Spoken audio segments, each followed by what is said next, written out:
This lesson, and I thought, my goodness, what in the world is this lesson about?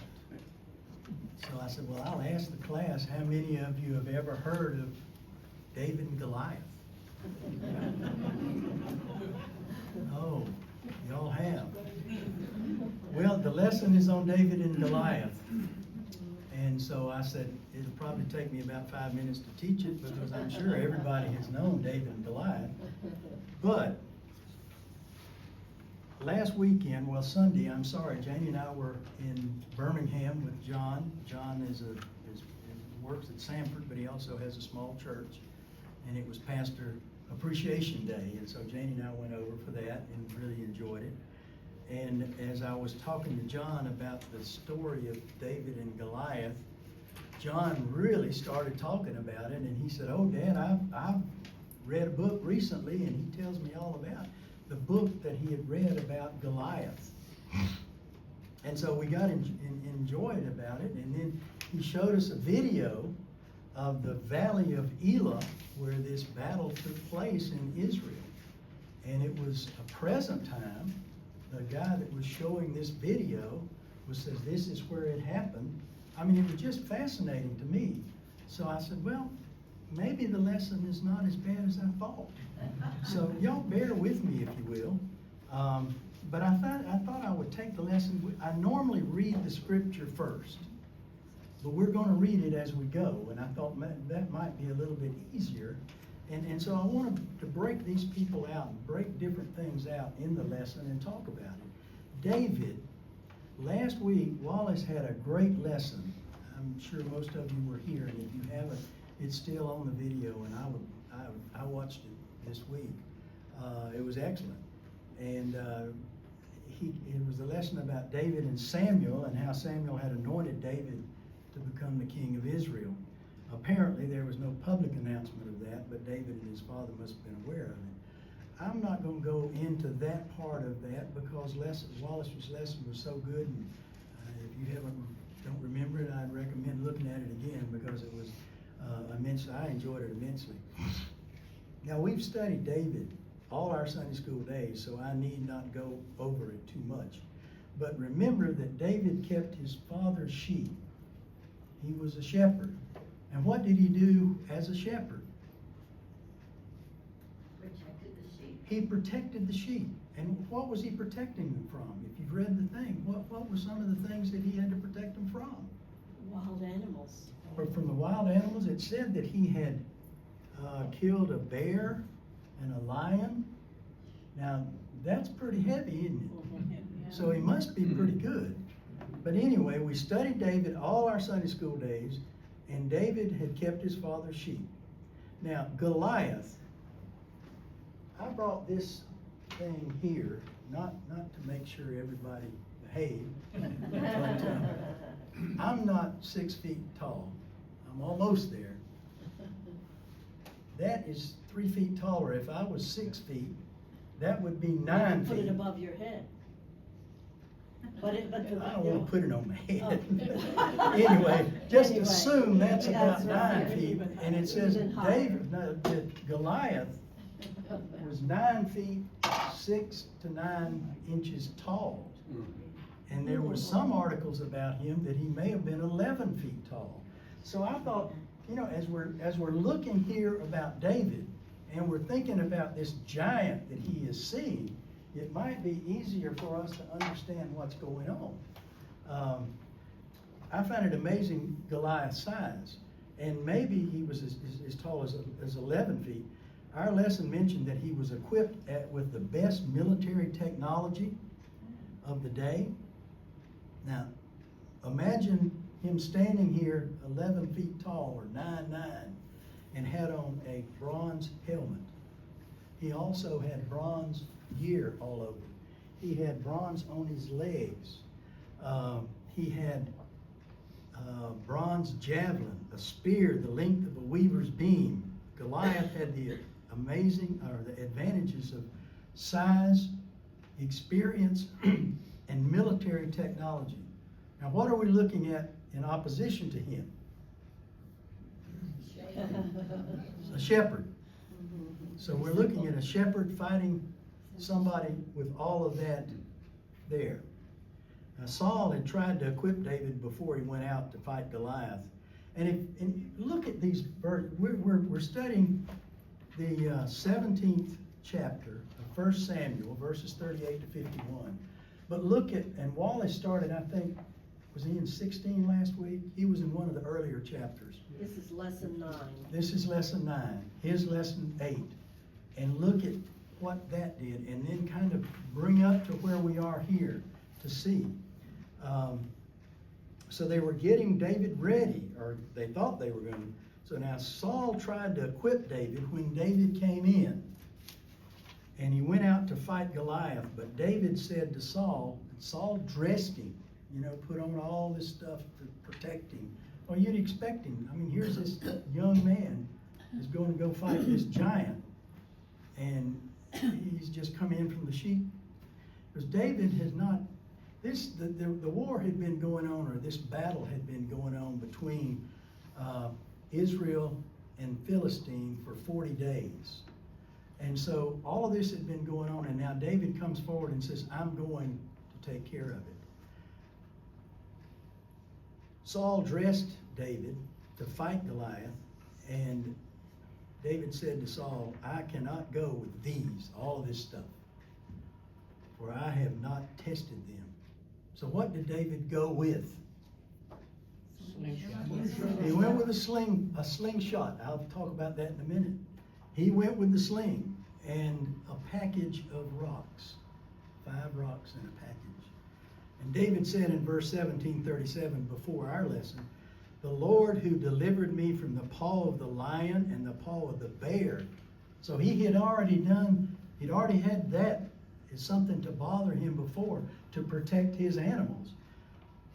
The Lord who delivered me from the paw of the lion and the bear will deliver me from the hand of this Philistine. Now the Philistine and Israelites had been facing each other for over 40 days in this valley of Elah. And that was interesting to look at, to be able to look at it on this video. David was coming down from Israel, and Goliath is over here. Now in verse 8 of chapter 17, Goliath is standing up there, and Goliath stood and shouted to the ranks of Israel, why do you come out and line up for battle? Am I not a Philistine, and are you not the servants of Saul? Choose a man and have him come down to me. And if he's able to fight and kill me, I will become your servants, or we will become your servants. But if I overcome him and kill him, you will become our subjects and serve me. What is that a threat of? What are they looking at? You've got the Israelite group here behind them, the army, all of these. You've got the Jews over here, the Israelites. I mean, you've got the Philistines and you've got the Israelites. And Goliath says, send one out. Send one man, and I'll fight him. And if I beat him, then we're going to take y'all out. And if he beats me, then y'all have us. What do you think the odds are now? We're not into gambling, but if you were a gambler, would you want to gamble on David? You don't know the rest of the story. Well, note that Goliath was shouting to someone, come down to me. Now, when I viewed the clip of Valley of Elah, it showed Israel up on the mountain. So Goliath is shouting to David or whomever is going to come on down. And I want us now to go through the verses and see a comment on some of the issues brought up. In verse 41, and let me read 38 and 39, and then we'll get to 41. Then Saul clothed David with his armor. He put a helmet of bronze on his head and clothed him with the coat of mail. And David stripped the sword over his armor, and he tried in vain to go, for he had not tested them. Then David said to Saul, I cannot go with these, for I have not tested them. So David put them off, and he took his staff, and so David put them off. Then he took his staff in his hand, and he chose 5 smooth stones from the brook and put them in the shepherd's pouch. His sling was in his hand, and he approached Goliath. Now, I've changed the verses, not changed the verses, but where it talked to the Philistine in these verses, I just went ahead and put Goliath in it because we knew that's who it was, and that's who we're talking about. But Goliath was shouting, "Come on down." And look at the very first is verse 41. And Goliath moved forward and came near David with his shield bearer in front of him. Now, why was that? Why did he have a shield? A guy that's almost 11 feet tall has got a shield bearer to take care of him? Why would that happen? Well, I hate to talk about doctors and medicine, and you'll straighten this out, I'm sure. But what I read is I did not understand this shield bearer may have meant, but in the video, the speaker said that because Goliath was a giant, he may have had acromegaly. Yeah, that's what they say. Now, we obviously don't know. Yeah. More likely had a pituitary tumor they call it acromegaly. Right. And of course, today he'd be playing in the NBA and would be out fighting, But it made him tall. Yeah, maybe, giant. I mean, it makes you big. Not makes you tall, makes you big. A big Yeah. person. I thought that was interesting. I didn't know that. Yeah. John taught me about this book, and surprisingly, John says, "Well, Dad, you can just order the book and get it." And I thought, "Well, I'll get that before the lesson." We were at John's on Friday. Janie ordered the book. Thursday and Friday. Yeah. Thursday and Friday, and Friday I ordered the book. It's gonna come in today, I think. Yeah. So, and I'm not gonna teach about it again. Anyway, but that could have caused the large, giant size that messed his vision up. So he's saying, "Come to me." Maybe not too important, but I thought it was interesting and may have suggested he needed help seeing and getting around. Now, verse 42 says, "And when Goliath looked and saw David, he disdained him, for he was but a youth, ruddy and handsome in appearance." Now, think about that. What's David look like? Does it matter that he's handsome? He's a youth, he's young. Are you going to send a young man out individually by himself to fight this 9-foot tall man? What do we have? What do you expect this is going to happen? I mean, if I'm Goliath, that'd probably take care of it, wouldn't it? So, and when Goliath looked, he saw he was but a youth, ruddy and handsome in appearance. And Goliath said to David, "Am I a dog that you come to me with sticks?" Now, Goliath cursed David by the gods. Now, there was two things here. What about, I suspect that Goliath was shocked at the young age of David when Goliath had the advantages of the size, experience, and the military technology. And the second thing, he talks about the sticks, plural. What did David bring with him? Staff. He brought his staff. Did he have sticks? No, he had a staff. Is that a possibility that Goliath may have had some visual problems? I don't know. That was one of the things that had come up in this book. And he didn't say that was the case, but he said, look at it, that may have been something there. So he mentioned sticks, plural. Then he took up his staff in his hand, and David had a staff. Now here's where we find out what David is really bringing to the battle and his belief that God is with him. What do you think? Now Wallace talked about last week about how David had been designated as the new king of Israel, and we know ultimately, and we know what happened later on. But what do you think this lesson's about? Relying on God's help. Okay, relying on God. Well, it's obviously, you may have said that I didn't hear well, the power of God. The power of God. Can you imagine? Now, did David have a choice? Is this a situation where he's in the military and the colonel says, "Sergeant, get in there and do it"? I don't think David came forward on his own. Now, what does that say about David and his faith? Yeah. Have we ever had a situation where we had to face it? And I know that one of the things that this is overcoming your giants, and I think in the Teacher's Quarterly it said the question to explore, what is the biggest obstacle standing in your way? And I'm not asking people to stand up and say, well, I got this. No. But think about it. We've been around a while, and I'm sure we've faced issues before. Do we have a choice in making those decisions? Oh, yes. And how many times, and I'm not going to ask you to raise your hand one way or the other, but how many times have you had that choice and had to make it and didn't take it? I've done it. I've also had those times I had to make that choice, and I said, what in the world am I doing? Why has God got me doing this? I mean, I've thought back about, Janie comes walking in, I had left the law practice and started mediating full time, and Janie walks in one time after about 4 or 5 years and hands me the Florida Bar News, and there was their advertisement in there. And she says, here, this is what you need to do. Well, if it's your wife, you usually say, okay. I said, look at it. Yeah, she said, look at it. Well, that meant do it. So I looked at it, and it was a job in Atlanta for the court, and to be a mediator with the 11th Circuit.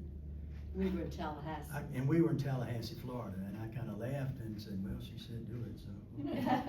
So I called the court and said, is the judge like to apply for the job? And they said, fine, we'll let you know. A couple of 3 weeks later, they called and said, well, the chief mediator passed away, and we're going to replace him before we take the job that you've applied, open the job that you applied for. Whew. Okay, so I put it in the filing cabinet and forgot about it for almost a year, and got another call. Are you still interested? Yeah, I sure am. And has your background or your anything changed since your resume? And I said, no, that's it. A few days later, they called me to Atlanta. I'm still not thinking too much about it. For an interview. For an interview. So we head up to Atlanta for an interview. We were going on over to North Carolina for the weekend. I think it was Easter or something. We get to 675, and I looked down and I said, Janie, if we get this job, we've got to move to Atlanta. I hadn't really thought it We through. really hadn't thought it completely through. So anyway, to make that story short, we did get up here and we did get the job, and here we are. So, but that was one of those situations that had to make a decision. And Janie, we thank you for Oh, giving that thank good, you. because we benefited from it. Well, Thank you, we're happy about Yeah. it. well, we're happy that she told me to do it too. So. Anyway, here we find out what David is really bringing to the battle and his belief that God was with him. David said to Goliath, now listen to this and think about it. Now, this young man is talking to this man. Said, you come to me with a sword and a spear and a javelin, and I come to you in the name of the Lord of hosts, God of the armies of Israel, and whom you have defied. This day the Lord will deliver you into my hand, and I will strike you down and cut off your head. And I will give the dead bodies of the hosts of the Philistines this day to the birds of the air and to the wild beasts of the earth, that all the earth may know that there is a God in Israel, and that all this assembly may know that the Lord saves not with sword and spear, for the battle of the Lord's, and he will give you into our hands. Can you imagine this young man standing before that guy like that and telling him that? Now, what was he sharing though? What did David have with him? He had his faith, and isn't that really about all he had at that point?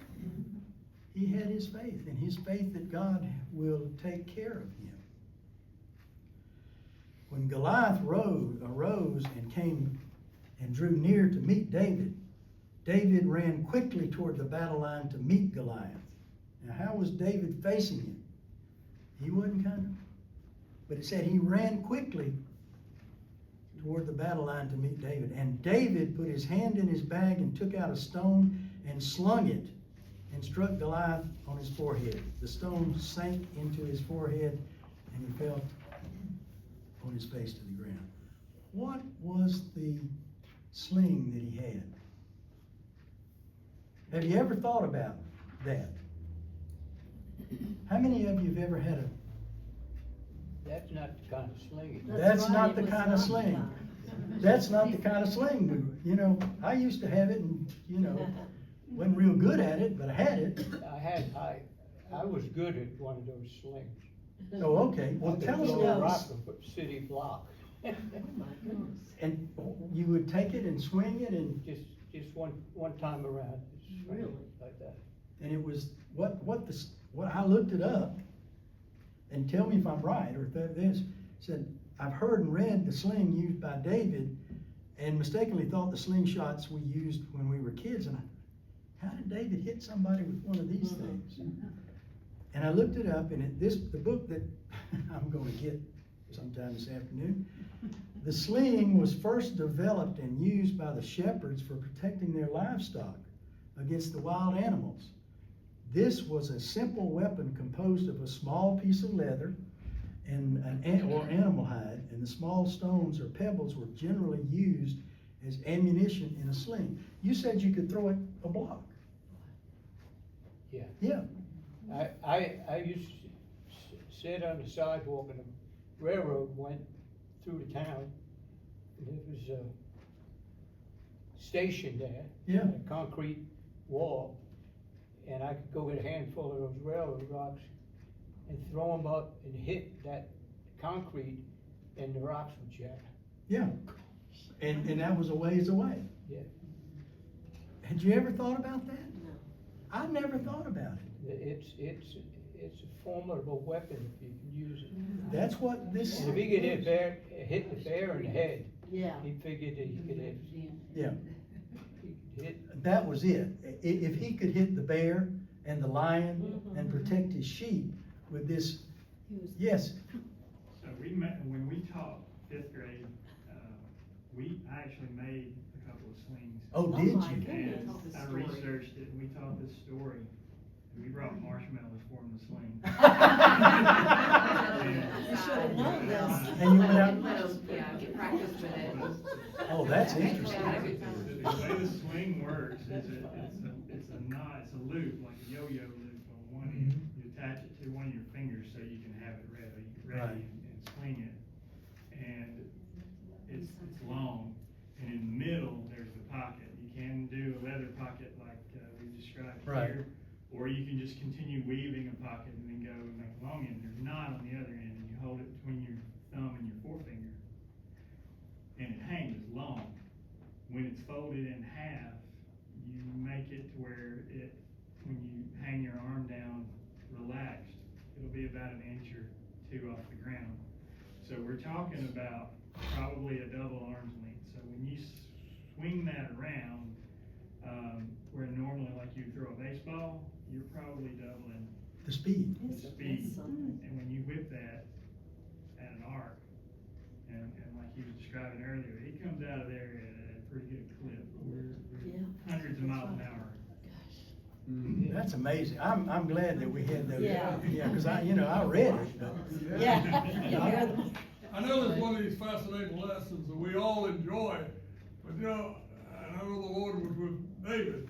But let me tell you what, being a shepherd out there, I bet he had a lot of time to practice. That was not the first time. Yeah. That's right. There were a lot of rocks, you know.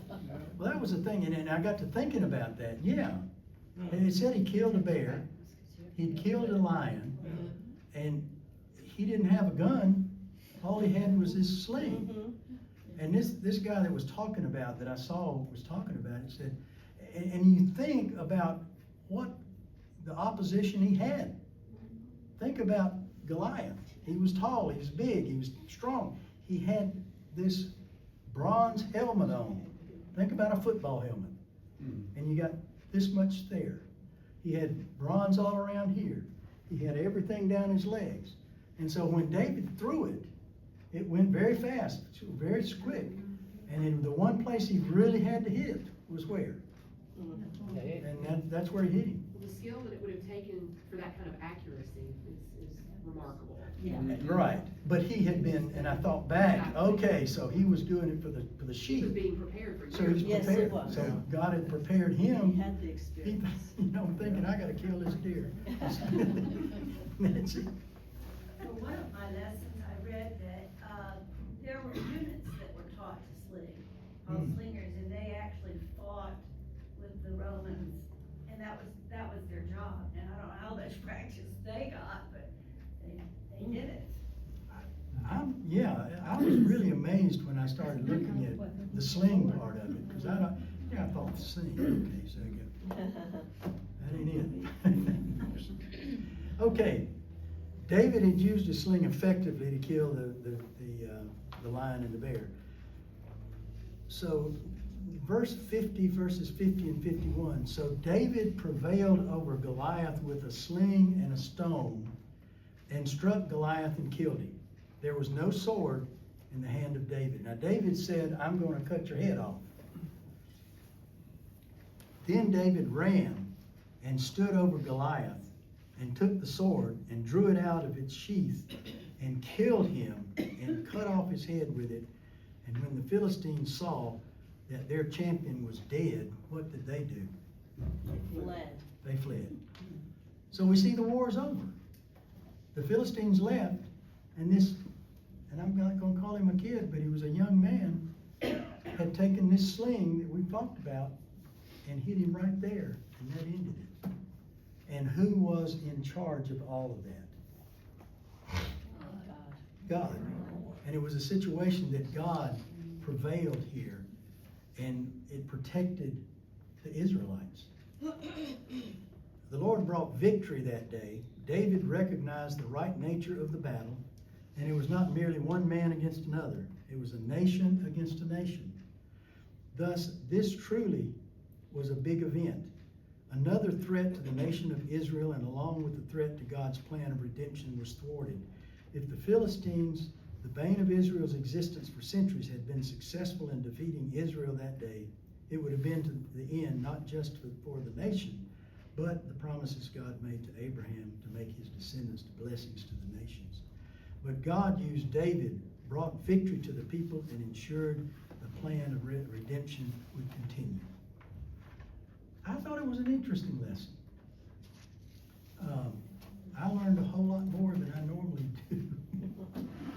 And especially after I said, it's going to take me 5 minutes to teach Yeah. this lesson. Okay, got a slingshot, and that was it. That wasn't it either, but anybody have anything to add? Well, think about issues that you personally have had and had to face, such as the Israelites were facing here and David was facing here, Or are facing now. or things that we may be facing right now or we have faced in the past, and how God has dealt with us with the issues we face. And I think that, the lesson, Overcoming Your Giants, is what the title to it is. Anything else? Well, thank you for coming. It's sure good to be back. Janie and I took off to Birmingham on Wednesday morning and came back on Thursday and forgot that Thanksgiving was Thursday. We came back on, We ended up. we went going on Wednesday and came Thanksgiving. back, Well, whatever. yeah, we went on Sunday and we came back on Whatever. Monday, we went to church. Then we left on Wednesday. No, we left on Thursday. Well, see how it affected me a lot. We rode all week on So, if my arm doesn't work, it was steering that. Well, I hope everyone has a great week, and thank you for coming today. Let's close. Father, thank you so much for this story of David and Goliath. Thank you for the interest that we have in this situation and how you stood with David and with the Israelites in this battle. And how we can see that you're always with us, you're always behind us, you're always there for us. We just ask you to to be with us this week, and let us always rely upon you.